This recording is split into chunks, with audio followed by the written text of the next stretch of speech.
Viral lulus Bintara Polri meski hanya seorang buruh gudang dan ibunya penjual kue. Mimpi untuk jadi anggota Polri akhirnya bisa diwujudkan oleh Hikmawansa, pemuda asal Galesong, Kabupaten Takalar, Sulawesi Selatan.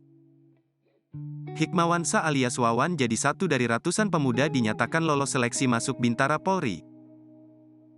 Diketahui, Wawan adalah anak bungsu dari 3 bersaudara pasangan Nawir dengan Nay dan Juliati.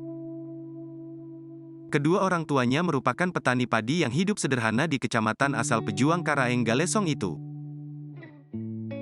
Baginya pencapaiannya saat ini tidak ada artinya jika tanpa doa dari ibunda tercinta. Sehari-hari Wawan hanya bekerja sebagai buruh di gudang jagung membantu ibundanya. Hal itu dilakukan demi menopang kebutuhan keluarga.